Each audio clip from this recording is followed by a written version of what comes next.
Hello students, welcome you all in the video lecture series of DME 1. In previous lecture we already seen the numerical on unit number 1 for different section for different shape. So in last lecture we already seen numerical for circular shape, for T section, for T section. Now today we are going to see the numerical for I section. Okay, so we start now. आपका जो numerical रहेगा वो numerical I section के लिए जो है वो हम पहले न्यूमेरिकल लिख लेते हैं, उसके बाद उसको सॉल्व करेंगे. ठीक है, तो जो न्यूमेरिकल है आपका वो इस तरीके से कह रहा है, the frame of 100 kilo Newton capacity press यानी एक प्रेस मशीन रहेगी जिसकी क्या कैपेसिटी क्या है 100 किलो न्यूटन की, is shown in figure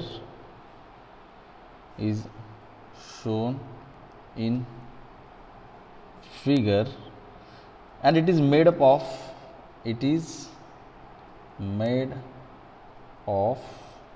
grey cast iron, code है उसका FG300 एंड FOS यानी factor of safety is 2.5. determine the dimensions of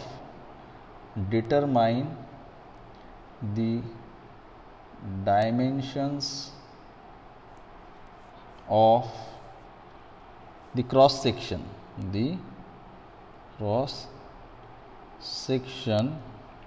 at x. ठीक है, एट x. ओके, तो इस तरीके से आपका ये न्यूमेरिकल दिया गया है. अब इसमें आपको गिवन डेटा दिया है, वो फिगर दी है, वो फिगर भी देख लेते हैं किस तरीके से दी है आपको. तो इसमें एक सी शेप का एक फ्रेम है, यानी वो प्रेस मशीन है.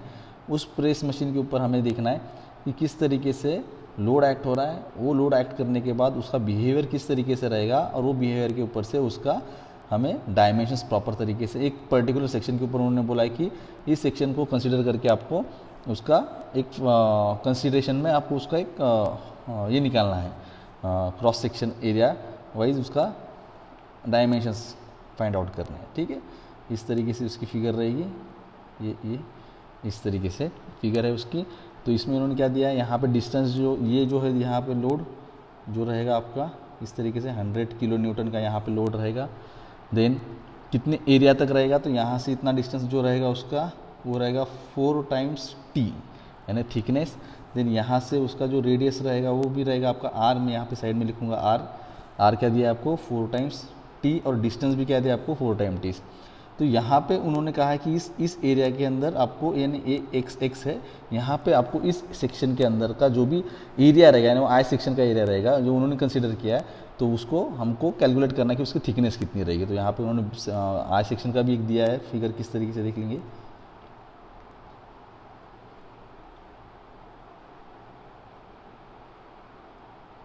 इस तरीके से सेक्शन है, इसको इन्होंने इस तरीके से नॉमेनक्लेचर दिया है. ये ऑलरेडी गिवन दिया गया है आपको.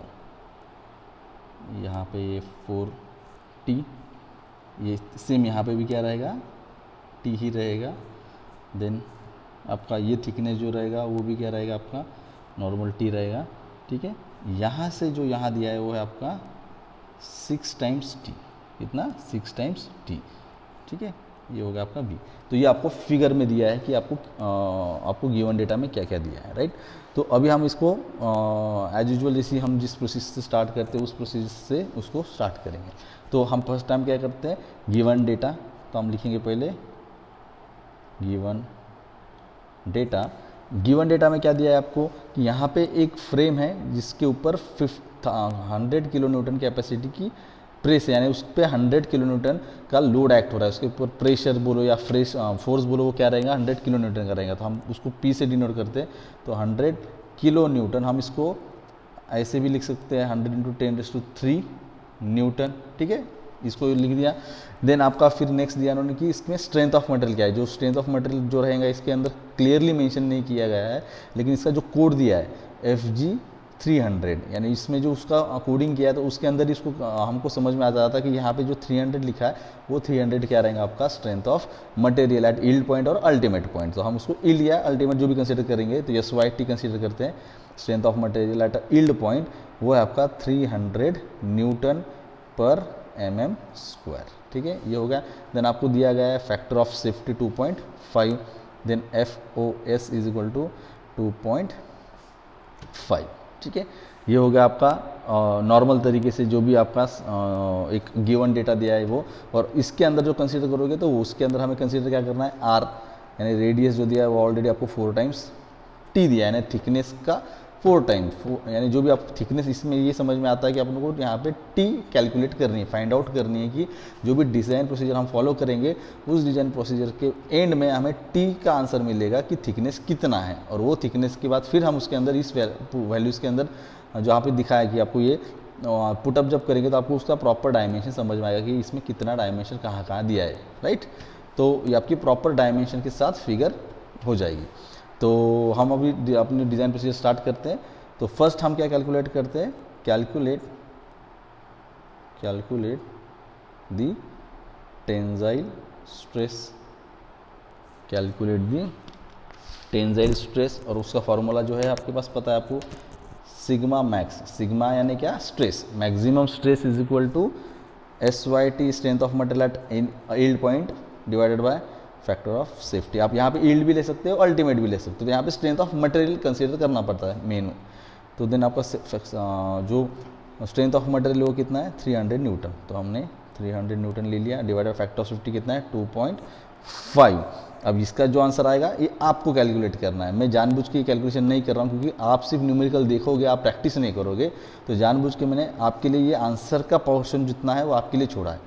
ठीक है, तो आप इसको आप कैलकुलेट करोगे। आप जब कैलकुलेट करोगे तो आप ये चीज़ों के उसके अंदर पुटअप करने की कोशिश करो, उसकी ओरिजिनल फिगर निकालने की कोशिश करो कि डायमेंशन के साथ आपका कितना ये प्रॉपर तरीके से आ रहा है। ठीक है, तो आपको हर स्टेप्स में मैं आपको आंसर नहीं बताऊंगा, आपको ही खुद को ये आंसर निकालने हैं, किस तरीके से निकालते हो।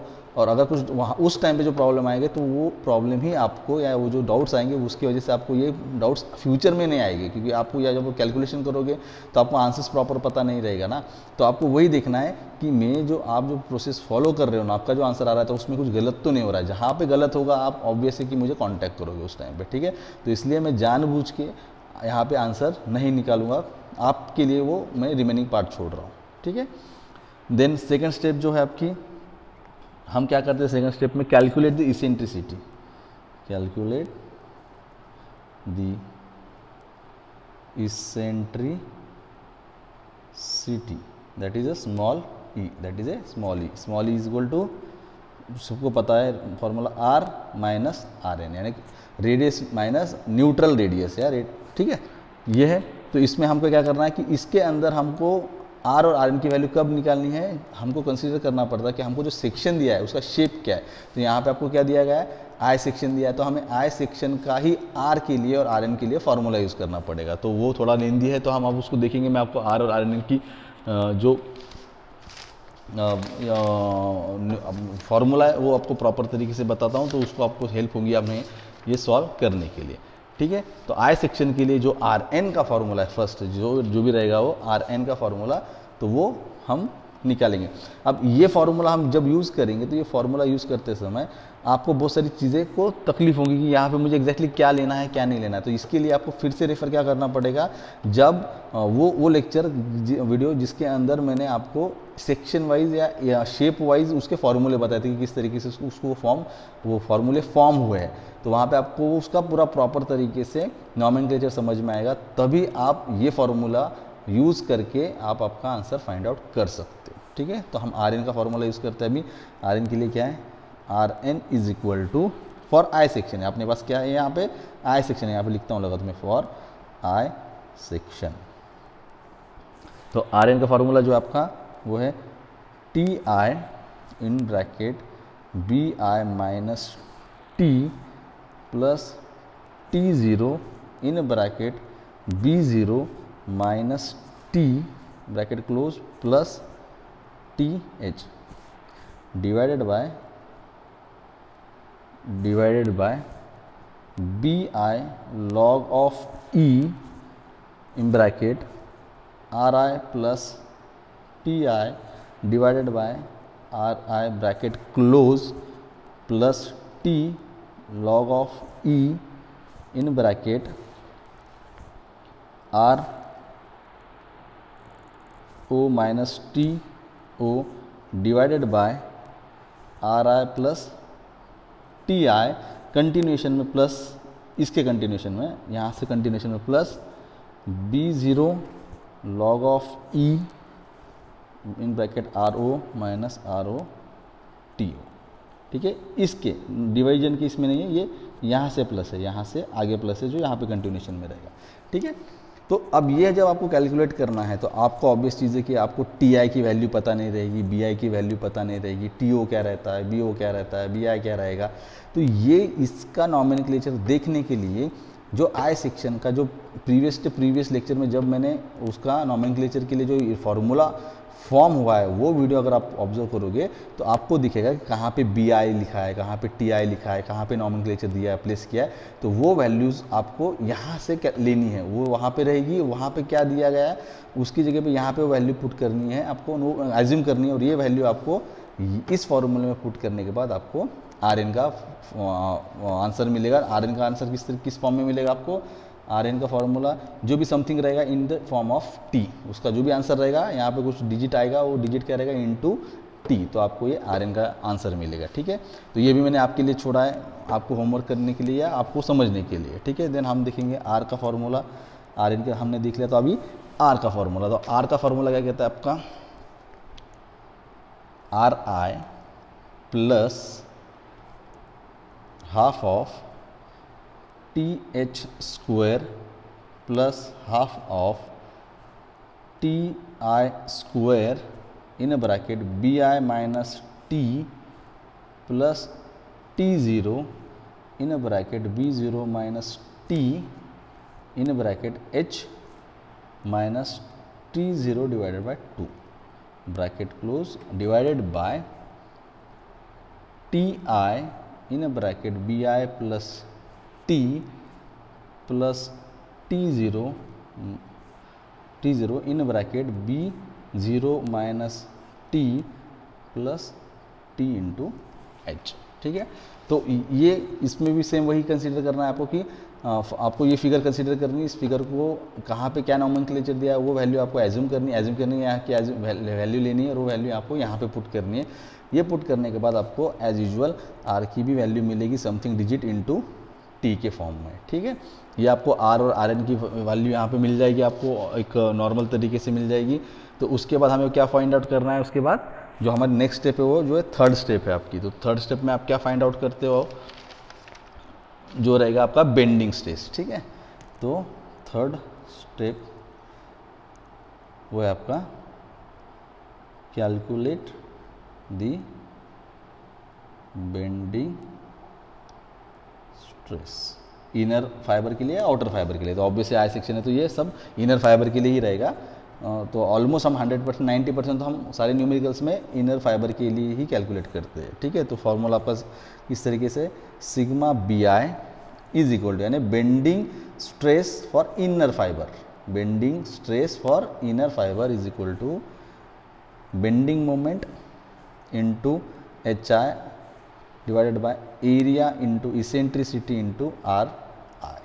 ठीक है, अब इसके अंदर इस फॉर्मूले के अंदर हमारे पास अननोन चीज़ें कौन सी है, जिसके अंदर हमने एरिया नहीं निकाला है, एच आई नहीं निकाला है, आर आई नहीं निकाला है। ठीक है, तो ये हमारे पास अननोन है और एक मोमेंट बेंडिंग मोमेंट है वो भी हमारे पास मीन्स हमारे पास उसका ये नहीं वैल्यू नहीं, तो हम उसको कैलकुलेट करेंगे किस तरीके से करेंगे। तो आपके पास बेंडिंग मोमेंट का फॉर्मूला है, सबको पता है, bending moment is equal to force into distance. तो फोर्स कितना आपको ऑलरेडी दिया गया है, जो फोर्स आपको दिया है वो है इतना 100 किलो न्यूटन इंटू डिस्टेंस कितना रहेगा आपका 4t प्लस ये यहाँ पे जो r दिया है वो रहेगा आपका। ठीक है ना, तो यहाँ पे क्या रहेगा आपका इंटू 4t प्लस r। अब r भी क्या है आपको जो r दिया है, अगर आप देखोगे यहाँ पे तो r भी क्या दिया है आपको 4t दिया है। तो आपका फॉर्मूला इस तरीके से बन जाएगा 100 इंटू 10⁻³ इंटू 4t प्लस 40। ठीक है, अब इसको कैलकुलेट करोगे, समथिंग एक वैल्यू आएगी जो रहेगी न्यूटन mm में। ये समझ लीजिए, बेंडिंग मोमेंट है, फोर्स है न्यूटन में और डिस्टेंस क्या रहेगा mm में जो भी रहेगा, तो इसलिए आपका यूनिट क्या आएगा न्यूटन mm, नॉट पर mm, it's Newton into mm में आएगा। ठीक है, तो ये आंसर आपको यहाँ पे मिल जाएगा। देन एच आई आपको फाइंड आउट करना है, एच आई, तो एच आई का फॉर्मूला क्या आपके पास r n minus r i. ठीक है, तो आर एन ऑलरेडी आपने यहाँ पे कैलकुलेट किया है, जो कैलकुलेट आपको आंसर मिलेगा वो आर एन यहाँ पे रहेगा। देन आर आई, तो आर आई जब आप यहाँ पे ये जब यूज़ करते हो, आप सॉल्व करने की कोशिश करोगे तो आपके पास ऑलरेडी आर आई की एक प्लेस रहेगी कि यहाँ पे कहीं पे तो आर आई, यानी एक रेफरेंस पॉइंट रहेगा, उस रेफरेंस पॉइंट से यहाँ इतना डिस्टेंस जो रहेगा वो क्या रहेगा आपके लिए आर आई। ठीक है ना, तो वो जो रहेगा वैल्यू वो आपको यहाँ पे कंसीडर करनी है और आपको एच आई का आंसर मिलेगा। ठीक है, ये हो गया। ये होने के बाद आपको निकालना है एरिया, एरिया निकालना है। तो जैसे हमने टी सेक्शन के लिए एरिया निकाला था वैसा आई सेक्शन के लिए भी एरिया निकलेगा। तो आई सेक्शन के लिए भी एज इज इट वैसा ही फॉर्मूला रहेगा आई सेक्शन के लिए। तो ये भी पार्ट में आपके लिए छोड़ रहा हूँ जानबूझ के कि आई सेक्शन के लिए एरिया किस तरीके से आप फाइंड आउट करते हो और फॉर्मूला किस तरीके से, जैसे मैंने टी सेक्शन का दिया था तो टी सेक्शन के ही नियर अबाउट क्लोज फार्मूला है आई सेक्शन के लिए। तो इतना एक टास्क मैं आपको दे रहा हूँ जानबूझ के कि आपको एरिया निकालना है आई सेक्शन का विथ फॉर्मूला। तो वो फॉर्मूला कौन सा रहेगा आप मुझे जब सॉल्व करोगे, जब आपके असाइनमेंट में चेक करूँगा तब वो दिखेगा। ठीक है, एरिया आ गया। देन इसेंट्रिसिटी आपने फाइंड आउट की ही है, जब आर एन और आर की वैल्यू आ जाती है तो आपको आप ऑटोमेटिक इसेंट्रिसिटी आप फाइंड आउट करते हो। यहाँ पे आपको इसेंट्रिसिटी का आंसर मिल जाएगा। इसेंट्रिसिटी का आंसर एक बार मिल गया आपको तो आप ऑब्वियस चीज़ क्या है यहाँ पे रहेगा क्या आर आई, तो जो मैंने बोला कि आर आई भी आपको ये आप जब कैलकुलेट करोगे तो यहाँ पे आपको मिल जाएगा। तो इस तरीके से आपको सिग्मा बी आई की एक आंसर मिलेगी जिसका न्यूटन पर mm स्क्वायर में आंसर रहेगा। ठीक है, इन द टी फॉर्म ही रहेगा और इस तरीके से उसका सिग्मा बी आई का आपको एक आंसर मिलेगा। तो ये हो गया आपकी थर्ड स्टेप। देन अब हम देखेंगे आपका फोर्थ स्टेप। फोर्थ स्टेप हम क्या कैलकुलेट करते हैं, फोर्थ स्टेप आप कैलकुलेट करते हैं डायरेक्ट स्ट्रेस कैलकुलेट करते हैं। देन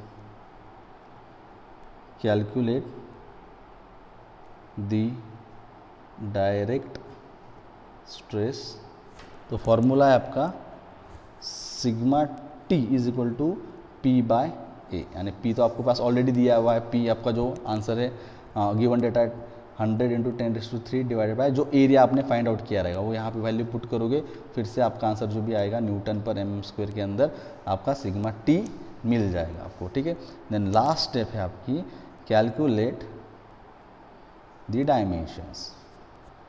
अब आपको डायमेंशंस निकालना है। ठीक है, तो उसके लिए फॉर्मूला क्या दिया गया आपको, maximum sigma max is equal to sigma b i plus sigma t. तो बी आई का वैल्यू आपके पास आ जाएगा, कैलकुलेट किया है। सिग्मा टी का आपको यहाँ से मिल जाएगा, सिग्मा मैक्स हमने पहले भी कैलकुलेट किया है उसमें। तो ये तीनों चीज़ों में क्या हो जाएगा, टी के फॉर्म में आपको सबकी आंसर्स आएंगे, उसको आपको सॉल्व करना है, ट्राई करना है। जहाँ पे भी आपको एरर आएगा तो वहाँ पे जहाँ पे प्रॉब्लम आएगा वहाँ पे आपको ट्रायल एंड एरर बेस का मेथड यूज़ करना है। वो मेथड यूज़ करने के बाद आपको टी ये का एक प्रॉपर आंसर मिलेगा इन mm। वो फाइंड आउट करने के बाद आपको करना क्या है कि जहाँ जहाँ यहाँ पे टी ये दिया है, जहाँ जहाँ आपको दिख रहा है कि यहाँ पे टी दिया है, जहाँ पे यहाँ पे टी नॉमेनक्लेचर है, यहाँ पे 4 टाइम्स टी है, यहाँ पे 6 ऑफ टाइम टी है। तो आप जब इसके अंदर टी की वैल्यू पुट करके जब कैलकुलेशंस करोगे अलग, तो वहाँ पे आपको दिखता है कि एक प्रॉपर एग्जैक्ट डायमेंशन आपको मिलता है। ठीक है, प्रॉपर एग्जैक्ट डायमेंशन मिलने के बाद आपको आई सेक्शन का एक प्रॉपर फिगर मिलता है with proper dimensions, authentic dimension. तो जो इस एरिया के ऊपर एक्ट हो रहा था तो वो कंसिडर किया जाता है। ठीक है, तो इस तरीके से आपको न्यूमेरिकल सॉल्व करना है। न्यूमेरिकल सॉल्व करने के बाद आपको उसके आंसर्स आपके पास रखने या मेरे साथ शेयर करना है तो शेयर कर सकते हो मेरे पर्सनल विंडो में। तो इस तरीके से आपकी न्यूमेरिकल है। तो मैंने आपका almost I section, circular section, T section के एक फॉर्मूले ले लिए हैं, न्यूमेरिकल ले लिए। होपफुली आपको ये समझ में आया होगा कि किस तरीके से यूनिट नंबर 1 आपका ख़त्म हो गया है, उसके अंदर क्या क्या पॉइंट्स है और उसके अंदर होपफुली आपको सब चीज़ें समझ में आई होगी। तो मैं अभी आपको ये गाइड करूँगा, सजेस्ट करूँगा कि आप एटलीस्ट इस टाइप के न्यूमेरिकल्स खुद बुक्स में देखिए, ऑनलाइन देखिए और वहाँ पे ट्राई करना शुरू कर दीजिए सॉल्व करने का। जितने न्यूमेरिकल्स आप खुद होके ट्राई करोगे सॉल्व करना, उतना ही आपको आदत गिरेगी, तो आप उसको उतना समझ पाओगे किस तरीके से आपको न्यूमेरिकल सॉल्व करने। ठीक है, तो फर्स्ट लेक्चर यूनिट नंबर 1 आपका जो डीएमए का है वो आज ख़त्म हो जाता है। और इसके रिगार्डिंग जो भी आपके पास वीडियोस रहेंगे, सॉरी जो भी इसके बाद असाइनमेंट्स रहेंगी या नोट्स जो शेयर करने, तो मैं आपके साथ नोट्स भी शेयर करूंगा और असाइनमेंट भी शेयर करूंगा। ठीक है, देन थैंक यू।